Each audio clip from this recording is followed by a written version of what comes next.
Hello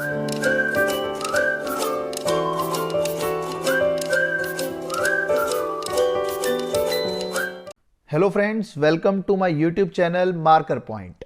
हमेशा की तरह आज की इस वीडियो में भी हम बहुत ही इंटरेस्टिंग टॉपिक पढ़ने वाले हैं, चैप्टर सर्कल का, क्लास 11th। इसमें हम पढ़ेंगे different cases of circle and number of tangents. वो टेंजेंट्स पढ़ने हैं जो इन दोनों सर्कल्स में क्या होंगे, कॉमन होंगे। ठीक है, तो कॉमन टेंजेंट्स की यहाँ बात कर रहे हैं। तो अगर दो सर्कल हमें पता है, इट मीन्स हमें दोनों सर्कल का सेंटर पता होगा। सेंटर हम निकालना जानते हैं। अगर कर्व की इक्वेशन पता है तो हम सेंटर निकाल लेते होते हैं, x के कोफिशिएंट का -12 एंड y के कोफिशिएंट का -12। पिछली वीडियोस में भी हमने देखा था। अब दो सर्कल, ये वाले जो दो सर्कल हैं आपको दिख रहे हैं, नॉन इंटरसेक्टिंग सर्कल्स हैं। इन दोनों सर्कल्स में कोई भी पॉइंट कॉमन नहीं है। तो ऐसी क्या कंडीशन हम लगा लें, अगर दो सर्कल्स की इक्वेशन दे रखी है, उनसे हम कैसे पता लगाएंगे कि ये दोनों सर्कल नॉन इंटरसेक्टिंग है। देखो, अगर सर्कल्स की इक्वेशन पता है, इट मीन्स हमें सर्कल के सेंटर पता है। मैं बोल देता हूँ -G1 -F1 -G2 and -F2। अगर सर्कल के सेंटर्स पता है, इट मीन्स हमें दोनों सर्कल्स के बीच का डिस्टेंस पता है। कैसे? डिस्टेंस फॉर्मूला से मैंने बोल दिया, मान लो ये डिस्टेंस आ रहा है सॉल्व करके d। तो फॉर्मूला क्या होगा? डिस्टेंस फॉर्मूला जानते ही हम, d is equal to under root, ये आ जाएगा G2 - G1 whole square plus F2 - F1 whole square. ये डिस्टेंस आ जाएगा। डिस्टेंस हमें निकालना आता है, रेडियस हमें पता होंगे R1 R2। ओके, रेडियस हमें पता है। तो क्या कंडीशन बनी कि ये दोनों सर्कल नॉन इंटरसेक्टिंग है? तो हमें यहां से देखने से पता लग रहा है कि दोनों सेंटर्स के बीच का जो डिस्टेंस d है, वो दोनों के रेडियस के सम से कितना आ रहा है? बड़ा आ रहा है। अगर ये d दोनों के रेडियस के सम से बड़ा है, इट मीन्स ये सर्कल नॉन इंटरसेक्टिंग है। ठीक है, ये तो हो गई कंडीशन। दूसरी चीज हमें क्या पता होनी चाहिए? Number of common tangents. Number of common tangents देखते हैं, बना के देखते हैं कितने कॉमन टेंजेंट हो सकते हैं। देखो, एक कॉमन टेंजेंट तो ये हो सकता है, एक कॉमन टेंजेंट ये हो सकता है। इसको बोल दिया A B C D। और कैसे हो सकते हैं कॉमन टेंजेंट? एक कॉमन टेंजेंट ये हो सकता है, एक कॉमन टेंजेंट ये हो सकता है।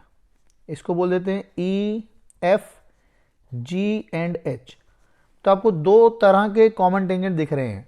एक तो ये हो गया AB और CD जैसे, इन्हें बोलते हैं डायरेक्ट कॉमन टेंजेंट।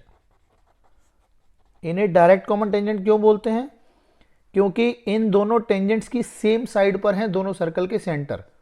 अगर मैं AB टेंजेंट की बात करूं तो C1 C2 सेम साइड पर हैं इसकी, सेम इसके लिए।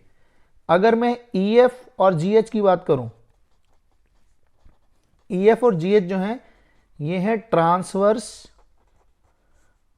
Common tangent. ओके, इसे DCT कह दिया जाता है, इसे TCT कह दिया जाता है। इस ट्रांसवर्स कॉमन टेंजेंट में देखो, सेंटर्स दोनों अपोजिट साइड पे हैं। अगर मैं EF की बात करूं तो C1 लेफ्ट हैंड साइड में है और C2 राइट हैंड साइड में।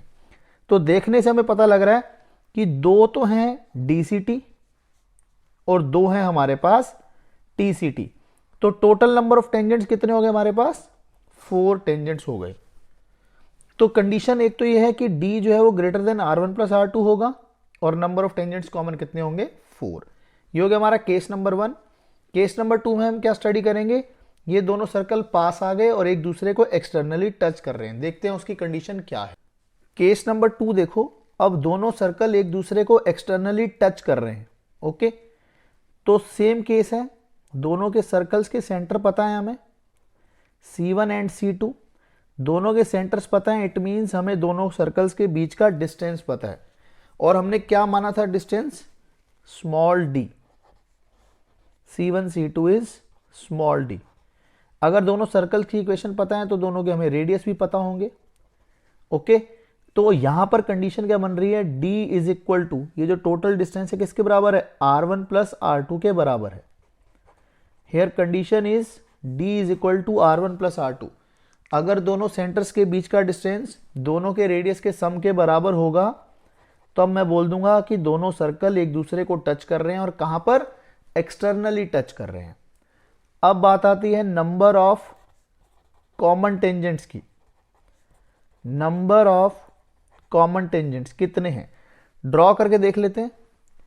एक टेंजेंट तो ये दिख रहा है ए बी, एक टेंजेंट ये दिख रहा है सी डी, और एक टेंजेंट ये बीच में से जा रहा होगा, ठीक है, इसे बोल देते हैं एल। तो ये देखो ए बी और सी डी ये कौन से टेंजेंट हैं, ये डायरेक्ट कॉमन टेंजेंट्स हैं। क्यों, क्योंकि इनकी सेम साइड पर सर्कल के सेंटर है। DCT 2 हो गए, और TCT कितना है, एक ही है। देखो इस L जो टेंजेंट है इसकी एक साइड पे C1 है, इसकी एक साइड पे C2 है, तो नंबर ऑफ टेंजेंट कितने हो गए, 1। तो 2 + 1 कितना हो गया, 3। तो total number of tangents are 3। तो 3 कॉमन टेंजेंट्स हैं हमारे पास। समझ आ गई। अब थर्ड केस में क्या देखेंगे, ये सर्कल और एक इस तरफ जाएंगे तो ये एक दूसरे को इंटरसेक्ट करेंगे कितने पॉइंट्स पर, 2 पॉइंट्स पर। केस 3 देखो बेटा, इसमें ये जो दो सर्कल हैं C1 and C2, C1 and C2 इनके सेंटर्स हो गए। ये दोनों एक दूसरे को काट रहे हैं 2 पॉइंट्स पर। इनको जोड़ देता हूं तो दोनों के सेंटर्स के बीच का डिस्टेंस कितना था, स्मॉल d। ओके, अब ये वाला केस देखो क्या है ये वाला केस जो है इन दोनों केसेस के बीच वाला है। पहले दोनों सर्कल एक्सटर्नली टच कर रहे थे, अब ये वाला अंदर की तरफ से टच कर रहा है। ओके, ये कंडीशन जो है, ये वाली कंडीशन इन दोनों के बीच की कंडीशन है। समझ आ गई बात। अब यहां की कंडीशन क्या थी, d is equal to R1 plus R2 के बराबर था। यहां वाला केस देखते हैं,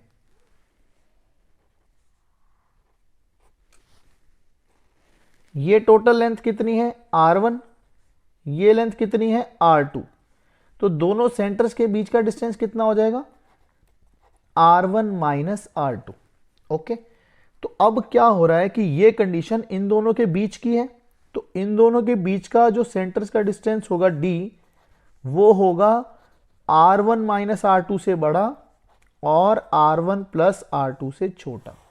ये कंडीशन है किसकी, उन दो सर्कल्स की जो एक दूसरे को 2 पॉइंट्स पर इंटरसेक्ट करते हैं। ओके, तो ये कंडीशन याद रखनी है। इसके बाद नंबर ऑफ कॉमन टेंजेंट्स की बात करते हैं। एक टेंजेंट ये दिख रहा है, एक कॉमन टेंजेंट ये दिख रहा है, इसको नाम दे देते हैं ए बी, इसको दे देते हैं सी डी। तो नंबर ऑफ कॉमन टेंजेंट्स कितने आएंगे, 2 आएंगे। नंबर ऑफ कॉमन टेंजेंट्स कितने होंगे, ये होंगे 2, एंड बोथ आर DCT। समझ आ गई, direct common tangents. There will be no transverse common tangent in this case. Case 4th and 5th देखते हैं। केस नंबर 4 देखते हैं। केस नंबर 4 में केस नंबर 3 में ही मैंने डिस्कस कर लिया है, इसको दोबारा देख लेते हैं। अगर दोनों सर्कल्स के सेंटर C1 C2 हैं, ये रेडियस कितना है R1, ये रेडियस कितना है R2, तो दोनों सर्कल्स के सेंटर्स के बीच का डिस्टेंस कितना होगा, R1 माइनस R2।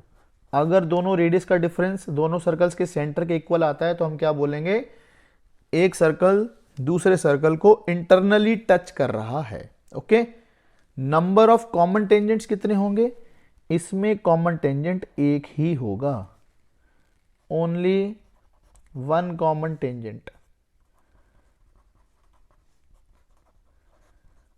और वो टेंजेंट क्या होगा, सिर्फ DCT। देखो इस टेंजेंट की सेम साइड पर हैं दोनों सर्कल्स के सेंटर्स। केस नंबर 5 देखते हैं। केस नंबर 5 में क्या है, ये सर्कल अब अंदर की तरफ आ गया है, तो इसमें क्या होगा, D जो है इसकी भी अगली पोजीशन पर आ गया, D is less than R1 minus R2 आ जाएगा। Okay, and no common tangent in this case. इस केस में कोई भी कॉमन टेंजेंट नहीं होगा। इसके साथ ही हम सभी केसेस हमने डिस्कस कर लिए हैं, पांचों केस। ऐसा केस जिसमें इंटरसेक्ट नहीं कर रहे थे, एक्सटर्नली टच कर रहे थे, दो जगह इंटरसेक्ट कर रहे थे, इंटरनली टच कर रहा है और बिल्कुल अंदर आ गया है।